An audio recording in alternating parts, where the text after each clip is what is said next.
We'll call to order the regular committee of the whole meeting. Can we begin with roll call, please? Councilmember Shemmers. Here. Detterman. Here. Seeley. Here. Obrin. Here. Mussman. Here. Kearns. Here. The library's rowdy tonight. No, it's not. It's not quiet. I saw the Gecko commercial, and do you have a sign in the library? Basically, it says quiet, and then she turns it, I may talk now. Oh, yeah. No. No. All right. But if we had a new library, we could have a quiet section. Didn't you just win some money for having I this know. beautiful old building? Yes, we right. did. But only every 250 years. So I don't know, we'll make it another 250. Council, Mayor, thank you. This is Susan Messaker, Clinton Public Library Director. We are here today to present our fiscal year 2025 Clinton Public Library report and comments from the board. And I just want to start with our mission statement. So if you could do the present mode instead of the preview waiting. mode, that would be awesome. I just got Matt? this little thing, hopefully it doesn't cover too much stuff up. So look at the old building. That's our old windows. So later you'll see we have new windows. The mission of the Clinton Public Library is to provide a welcoming and inclusive environment, offer programs and services to benefit all ages, and connect people to resources with the goal of enriching our diverse community. And this year, we can go to the next slide. We worked on our strategic plan and created these vision statements, which I did condense a little bit to make them fit on one slide. So these are our value statements, and we're really proud and worked really hard on these. And this is something the staff all had a hand in. And then the next slide, we're going to move my part faster. Oh, no. Our budget every year, we want to thank the city council and the mayor for supporting our library budget. We do earn a small amount of revenue from the county for serving rural residents. We collect fees for services like notary, faxing, and photocopies. We actually make a lot of money in photocopies. We used to charge fines, and we never made that much money. We always made more money in copies. Photocopies. It's amazing. If patrons were to go out and purchase items, instead of checking them out at the library, it would cost them more than our entire budget each year. And so that's the amount of money, just the items that people are checking out, that's the value of all those items. And then the next slide is, we did have our 120-year anniversary, and we want to thank the mayor and the council for attending our celebrations. We had a lot of celebrations, and it was a lot of hard work from our staff, our board, and we had a committee for that. So we were really proud. And then next is our updates, our physical building updates. So we did get 21 new windows. We have only 14 more to go, but that is what they look like now. We did do a stair repair. Recently, there was some pieces of stair that were crumbling, so we had those replaced. We also have a new lower level restroom for the public and a new staff restroom in the lower level as well. And we also opened up our Lions Library as a meeting space. When it's not the bookstore, it's already being booked. It's awesome. Literally booked. Literally booked with books and people using it. So it's really great. And the Friends have been making more money there than they were when they were in the lower level. So that's really awesome. And then our fiscal year statistics, we increased our library card holders by almost 900 in 1 year. And our program attendance increased almost by 6,000 in 1 year. Our ebooks and e-audio saw an increase of over 2,000 more checkouts than the previous year, which is pretty amazing. We continue to get a lot of computer use and Wi-Fi use, answering lots of questions, placing lots of holds on items. And again, you know, we do have 14 staff. And we're doing notaries as well with at least 3 of our staff are notaries. So, and we do faxing in the admin office a lot. And now I'd like to turn things over to Kendra, our library supervisor.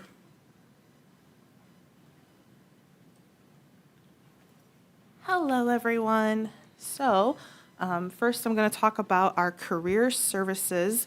We have Iowa Works come twice a month, usually the first and third Thursdays, but October it was the second and fourth because there were so many Thursdays this month.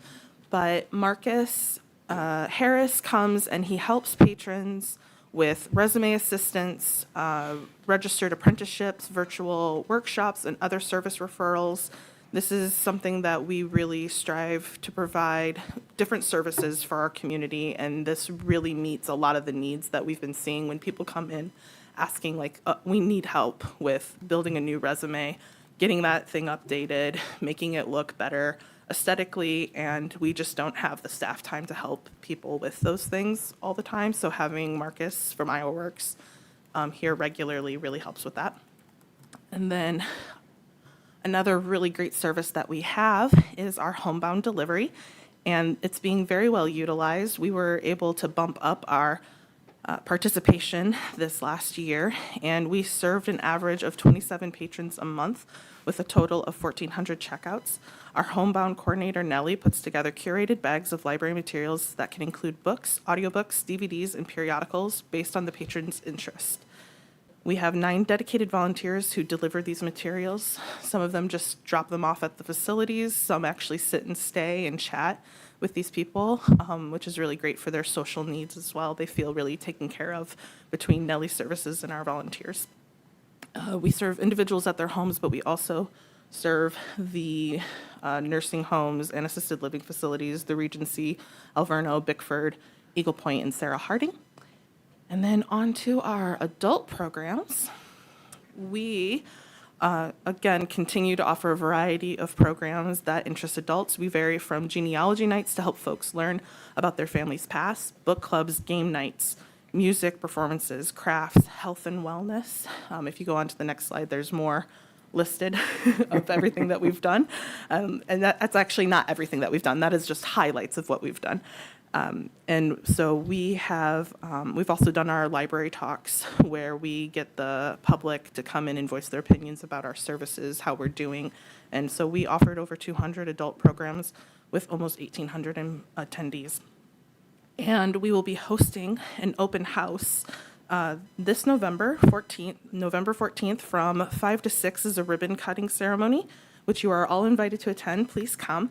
And a lock-in from 6 to 8 p.m. to explore new research possibilities that we got with our memory lab that I'll be talking about a little later. So, all right. And then, of course, our market music is always a hit in the summer. All right, I'm going to turn it over to Selena Ferguson. She's got a lot more to talk about than me.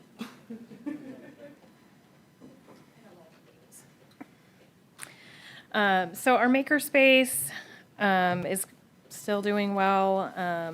The highlight is kind of the sewing class. It continues to be successful, frequently having a waiting list. You might recognize some of the people from the sewing class. So we're teaching practical life skills and building confidence, as well as bridging age gaps and fostering social connections and inclusive spaces.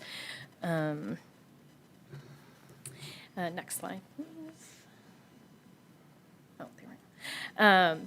Moose, the therapy dog. This is a pretty cool new program that we're starting. It's still in the very early stages. Moose is my golden doodle, and he has started training, and it's going very well. He's going to be a therapy dog at the library. He has already attended some low-key library events like Storytime and our Hotel for Dogs movie night, and occasional Saturdays. Through this program, we are building community connections. Our patrons have been very receptive. The children enjoy walking him around the youth department, and children and teens alike have enjoyed reading and snuggling with him. And we're hoping that having Moose more often will help with reading confidence and motivation to read, as well as enhancing library engagement through increased attendance and positive associations. Next slide, please. Our youth programs, well, some are not exactly youth, but we've added 2 new intergenerational programs this year that we're pretty excited about. We've added chess and Lego clubs, and the impact has been building bonds across generations by creating a shared space where children through adults can interact and foster mutual respect and understanding.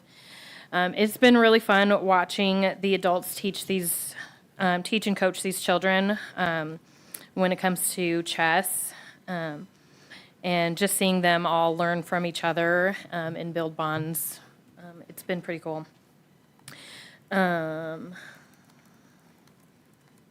We have made huge strides in our, if you want to go back to the last slide, sorry.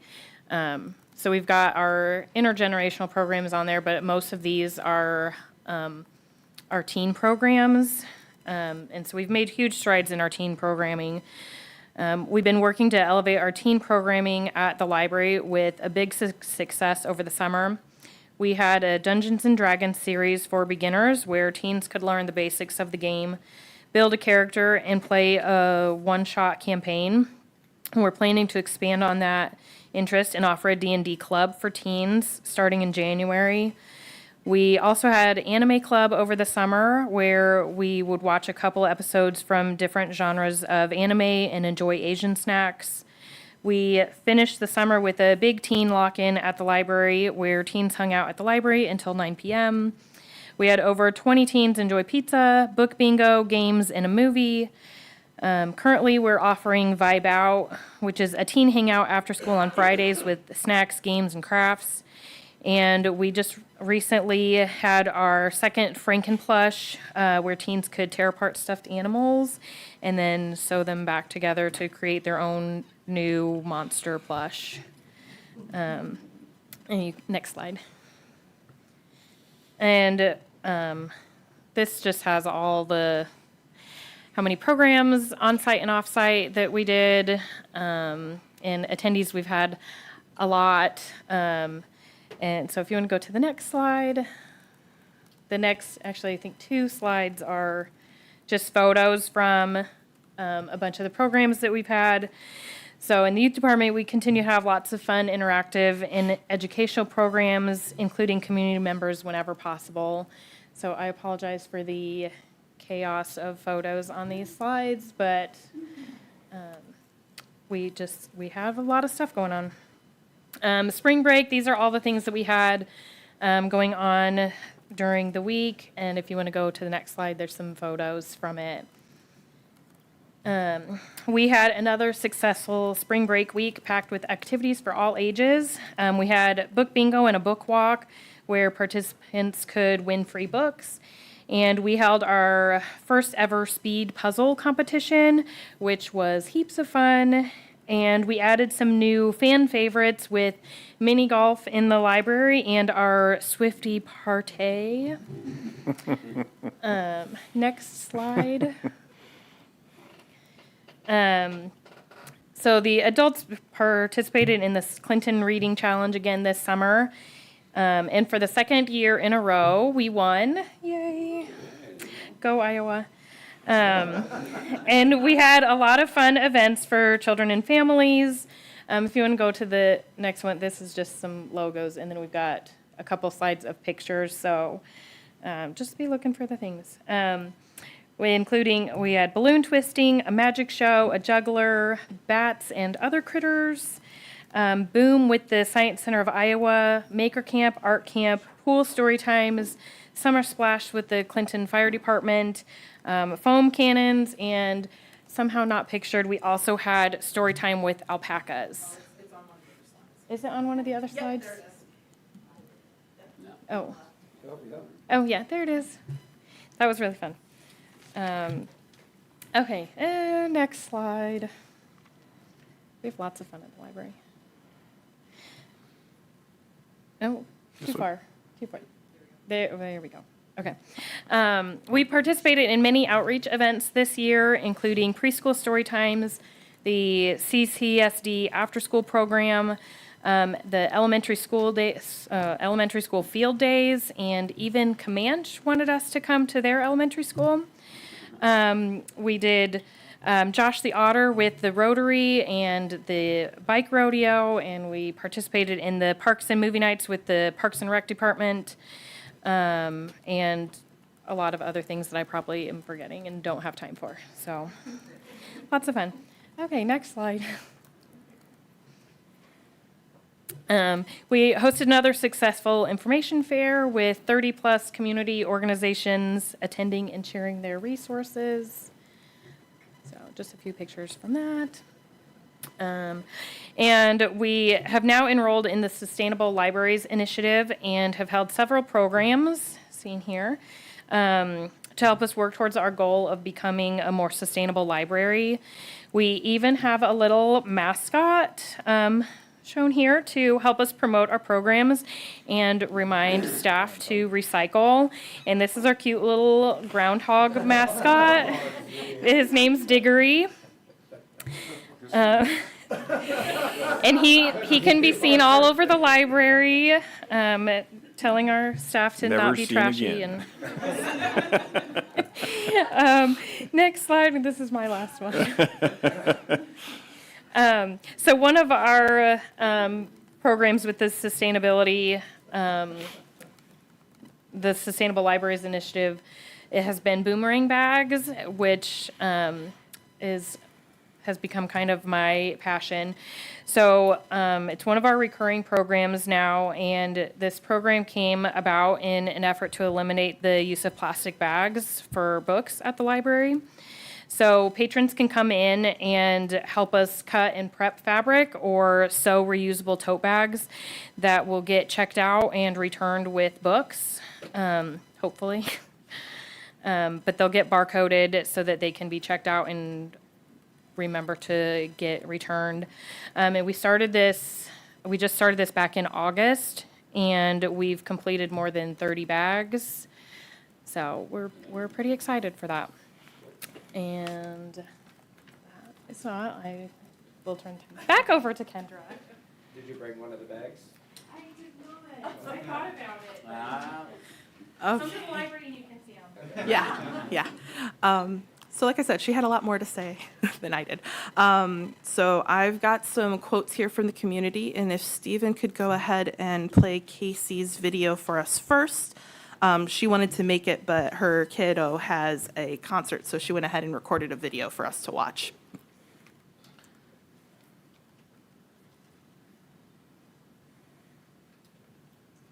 Hello, everyone. My name is Casey Hooters Jennings, and Kendra asked me to say a few words about how I use the library in both my personal and my professional life. As an instructor at CCC, I work with students who want to be teachers in Teacher Prep Academy. And one of my first assignments in my children's lit class is to have the students visit the library, get a library card, and check out some books. And it's just a really great collaboration. The students work with the librarians to see what they have to offer and to learn about children's literature. And it's just been a really great experience for them.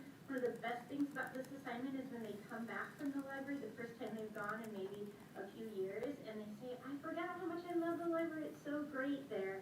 And it just really has contributed to their learning, and it's just a really important part of my class. And personally, as a parent, I brought my kids to the library since they were wee babies. They're almost grown now. But I've watched them grow in the maker spaces and the craft offerings that the library has and in the story times. And one of the best things about the library is that it is a safe, comfortable, inclusive space for everyone, and that they can go and learn and be a part of the community there. And I just really think that the library is a huge part of what Clinton is. My husband and I are both lifelong Clintonians. We went to college, and then we moved overseas for a few years, and when we were deciding where to move back stateside, we decided to come to Clinton, not only because our families were here, but also because of the great things this town has to offer, and we really firmly believe that the library is one of those great things. So thank you so much for supporting the library and for all the great things that the library has to offer. Thank you.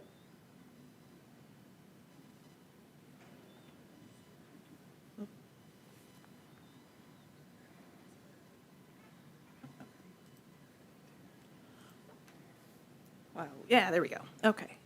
So again, that was Casey Luters Jennings. The Jennings are huge user, big family in Clinton, huge users of the library.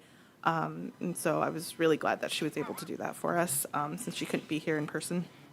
And I just wanted to share some more quotes that we've collected from people throughout the past year.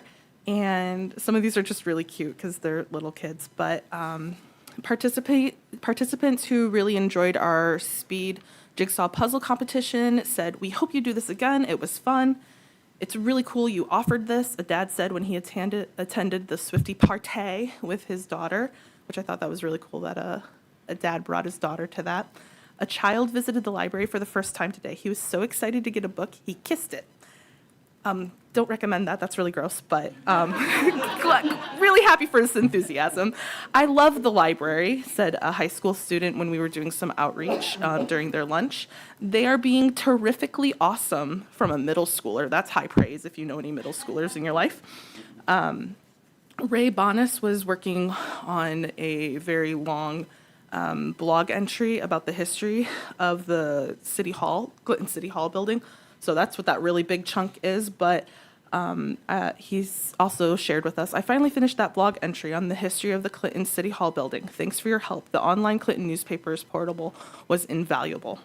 And then another thing that we received via email, "I just want to say thank you for having so many interesting things going on. I used to use the library as a kid just to check out books and do research, but I passed on your chess club information today and let my husband know that we could sign up to use the 3D printer I didn't know you had. What a lot of things to explore." Heart emoji. So those are just a few things that we hear, but we hear a lot of this repeatedly said. So it's really good to know that our community loves and supports what we do and that we're here for them. And we can go ahead. Speaking of community, we were awarded the Clinton County Development Association grant for part of our genealogy department. So we've been making sure to take advantage of grant opportunities as they arise. We applied for the CCDA grant to enhance our services in our genealogy department. We received a $3,750 grant, which has been used to buy equipment for our memory lab for public individuals to use at the library for their own personal archiving purposes or converting old film and other analog means into digital files. We are hoping this opportunity will bring several local organizations together to help each other with local history or genealogy needs. And these organizations are the Clinton History Club, the Clinton County Historical Society Museum, Clinton County Geological Society, Central Community Historical Society, and the Clinton Public Library. They will refer people to us for personal digitization projects and hopefully come here to use the equipment themselves. And of course, we will refer them back to those organizations as well. It's a great collaboration. And this was the part. Yes. Greg Oberon had a big part in helping us get this. And so this is what I wanted to talk about to invite you all to that open house on November 14th. So from 5 to 6 is going to be a ribbon cutting ceremony for that memory lab I was just talking about. And please, please come and attend, see all the cool stuff that we got. And then a lock-in from 6 to 8 is just our normal genealogy lock-in where people can explore these new research possibilities that we have, but then also use our computers to do their regular lookups. All right. And now, Ms. Kate Struble.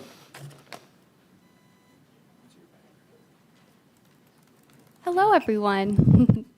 So last fiscal year, we really focused on implementing different marketing campaigns. The goal was twofold. One, to increase community awareness of the library's many services and resources. To two, ultimately increase the number of active library card holders we have. You can go to the next slide, please. So our first marketing campaign launched in September of 2024. The goal was to inform community members that we are more than just books. My coworker Rachel created this graphic for us, this eye-catching comic-inspired graphic to share the good news. It was displayed on digital billboards in town and was sent as a mailer to every household in the city of Clinton, so it may look familiar to you all.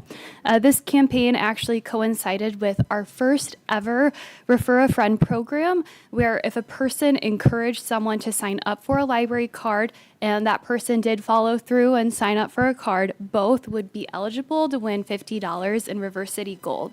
So this combined effort created more buzz about the library, leading to 100 new card signups in September, a 12% increase over September 2023, and 89 signups in October, marking a 46% increase compared to October 2023. So definitely saw some a positive impact there. You can go to the next slide, please. The next big campaign we did was in February of 2025. We worked with Ambridge Marketing and Fundraising Firm, they're a group based in Cedar Falls, to expand from our We're More Than Just Books campaign to create the slightly revamped Go Beyond Borrowing campaign.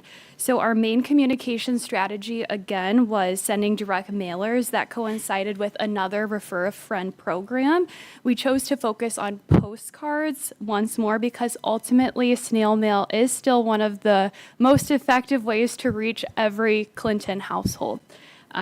Though we decided to make a few changes from the campaign we did in September. So we did send 2 postcards. So we sent one in early February to introduce the Refer a Friend program, and then a second postcard in mid-February to serve as the final Act Now reminder. The graphic design, as you can see, is different. It's very dynamic and shows us how visually the library is more than just books. We like to say we're books and more. So lastly, we selected higher value prizes to boost participation in the Refer a Friend program. So one lucky refer won a Kindle Color Soft, so that's worth $280. So that person was thrilled that she won it. And the person who signed up or renewed their card won $50 in River City Gold. So this prize structure emphasized rewarding the referrer to drive more word of mouth promotion. So as a direct result of this campaign, our most visited months in fiscal year 2025 were February and March, even with the cold weather and limited event offerings. So we also had the most library card signups in February with 126 new borrowers. So that was about a 47% increase compared to February 2024. So it's clear that we're seeing that impact when we do those big campaigns. And we did also have an ad craft store so people could show their library love in February and beyond.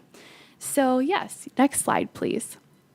The final big campaign push we did was our in-house postcard campaign to retain patrons who had expired library cards. So we do usually keep patrons in our system if their cards are expired for 3 years before they're completely removed. So we sent about 200 postcards with handwritten notes to them, such as "We miss you," or "You have saved this much money, so come back and renew your card." As a result of this effort, we did receive several inquiries from intended patrons and folks who moved into those addresses. So we do plan to send more direct mailers to patrons, especially to remind them to renew their cards.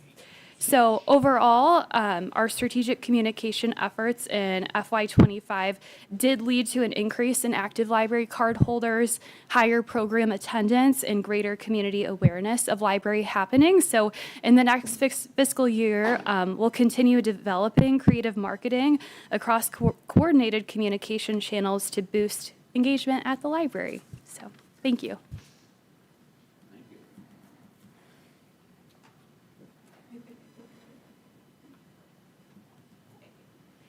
Good evening. Thank you for allowing us some time to address the City Council. My name is Thyla Clement, and I am the current president of the Library Board and a longtime patron. I have seen firsthand how our public library is so much more than just a place to check out books. It is a cornerstone of our community and a space where lives are enriched, connections are made, and opportunities are created. It is where our children fall in love with reading, teens find a quiet place to study, and adults discover new skills, apply for jobs, or simply find a moment of peace. It is where families without internet access go to get online, where newcomers learn English, and where seniors reconnect through programs that bring people together. These are not just services, they are lifelines. In a time where public spaces are changing, the library continues to stand as one of the most welcoming and inclusive places in our community. It is more than just a building filled with books. It is a refuge, a resource, and a gathering place for people of all ages, backgrounds, and walks of life. Whether you're seeking knowledge, connection, or simply a quiet moment, the library opens its doors to everyone. It reminds us of the power shared spaces and the importance of belonging. You don't need to buy anything, believe anything, or prove anything. You just walk in and you are welcome. There's been a growing excitement around the possibility of a new library in Clinton, and it is thrilling to imagine what more we can offer to our community.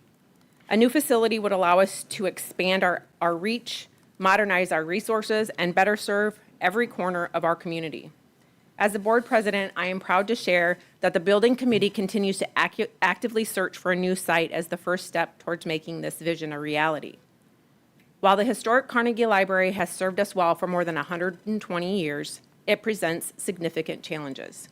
Renovating the existing building would be extremely costly and would still leave us with limitations that cannot be easily addressed, such as accessibility barriers, outdated infrastructure, and lack of a flexible space for programming, technology, and community gatherings. Building a new library allows us to design a space that is inclusive, energy efficient, and adaptable to future needs. It is not about replacing a building.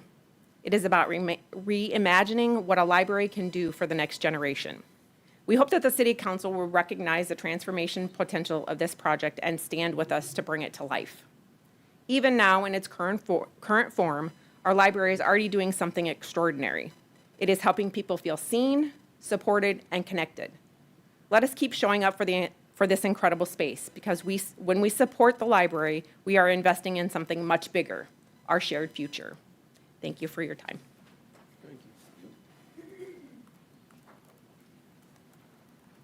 Good evening.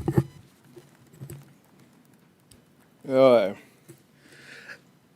name is Andy Green, and I'm a member of the library board. I'm very proud of our library, the staff, and the work that they have been doing in our community, truly making Clinton Public Library our community's library. And with that said, in order for our library to grow and to best serve the community in the future, we need a new library. The current Carnegie building was built in 1904. The cornerstone was laid before the first flight at Kitty Hawk. 1904 is 5 years before the railroad bridge was built, 4 years before the first Model T was rolled off the assembly line, 8 years before the sinking of the Titanic, 8 years before Arizona became a state, and 17 years before the building of Clinton High on 8th Avenue South, and it was 24 years before the invention of sliced bread. When the library was built, Teddy Roosevelt was the president of the United States. Since then, the high school has been rebuilt twice. The North Bridge has been replaced. The jail has been replaced. In my lifetime alone, we've gone from 7 outdated elementary schools to 4 newer elementary schools, and we've gone from 2 outdated middle schools to 1 new middle school. We need a new library. As a historian and a Clintonian, I love our Carnegie building, but the building itself has outlived its usefulness as a library. If someone offered you a ride on the Wright Brothers Flyer, you would most likely turn them down. And if someone walked in here listening to a Walkman, you would tell them that they could listen to songs on their phone. The same as if someone walked in here listening to an iPod, you would tell them that now they can listen to songs on their phone. Our library is so much more than a place to find books. We've definitely heard that tonight. The library is our community's best resource for technology, youth, team, and adult programming, genealogy, public meeting spaces, research, resources, and public help. I am in the library quite often, and I still find new resources that the library offers and see new ways that the staff is helping our community. Communities around us have had new library buildings that are able to better serve their community.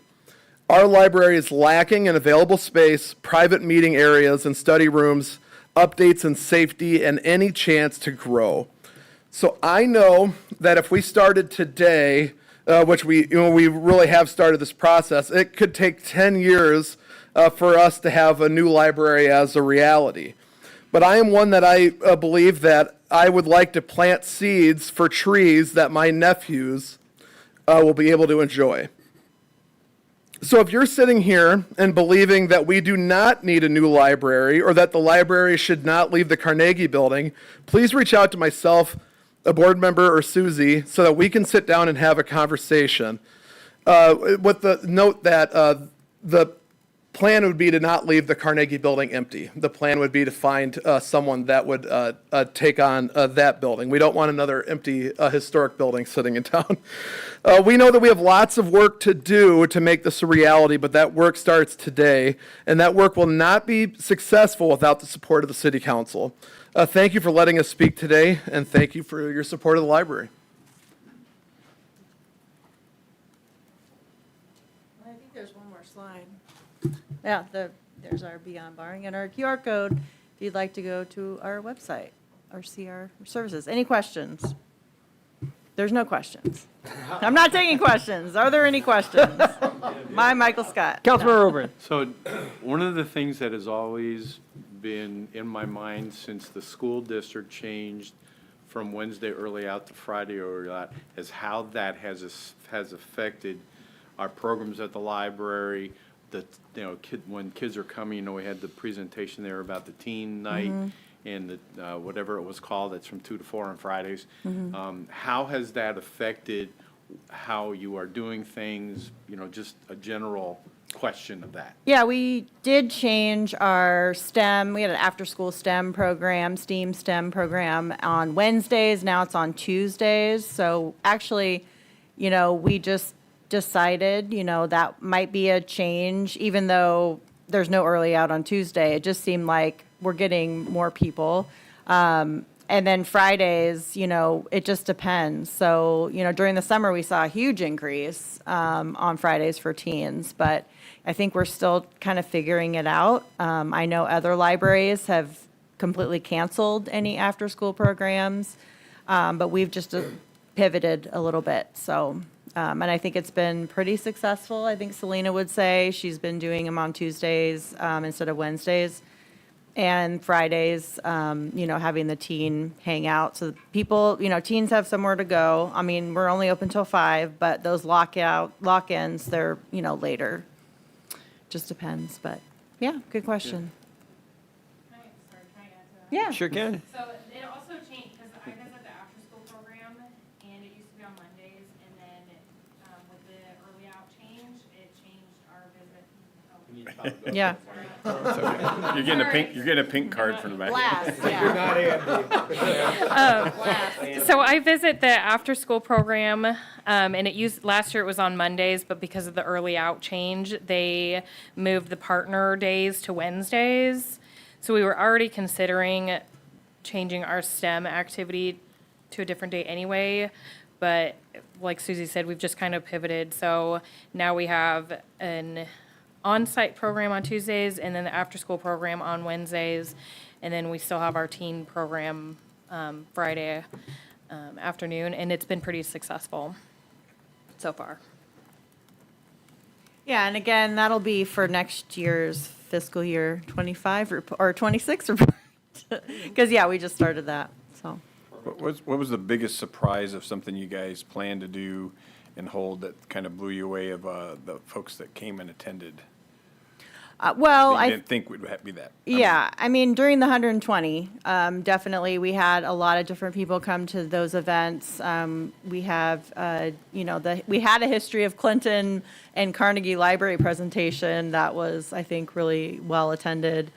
Just having that 120 years, which was almost 121 now, in November was when they opened. So, I think the summer reading just continues to explode. I think we had the most adults participate in the adult summer reading program for that challenge than we've ever had.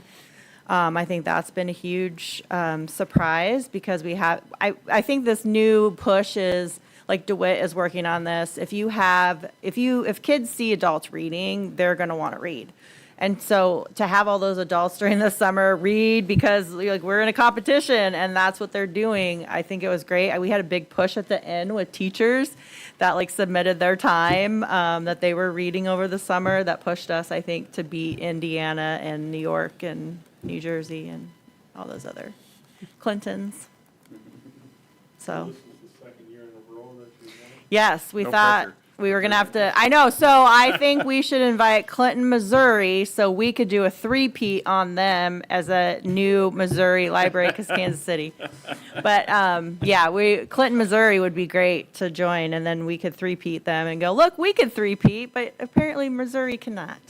But- And I'm a Raider fan, so it makes sense. But yeah, we don't get to So recommend. you're saying you have who. more time on Sundays to read because you're a Raiders fan? Yeah, yeah. I read a lot during Yeah. the Bears games. Hey, yeah, and I have been a Raiders fan since the late 80s, early 90s. So I know I've been through it. Al Davis. I'm tough. Al Davis was the first emperor before Yeah. Star Wars. And his wife just died. Yeah. Yeah. Any other questions for the library folks? Thank you very much. Thank you. All right, moving on to updates. I think the first thing I would like to say is the parade last night was outstanding. If anybody was involved with that, so a big thank you to all the folks that put that on. That's a huge undertaking. Always runs really smoothly, even though they're running around frantically. I think it's always smooth, and there was a lot of people last night. I don't know if we keep attendance. We don't, I don't think, but it was probably a record. There was just a ton of folks out last night. Could have been weather, could have been anything, but it was pretty awesome. So thank you again to everyone that was there. Trick or Treat is on Friday night, 6 to 8. And that's those two things. Any other updates from council? Anything? No? Remember the council meeting November 10th? Oh, yeah, November 10th is the council meeting. And Monday. I guess another thing too, we talked, we're gonna have the home rule charter thing on the meeting November 10th. on November 10th, so, Yeah. council has to make a determination of kind of what they want to do. We should have a full report from Pat about what council can do on their own, what has to be a vote or a referendum and all that stuff, so that stuff will come back on that day, and we need to kind of make a decision on what we're gonna do going forward with that. So look for that on the 10th, and I think that's about it for me. All right. Okay, we're adjourned.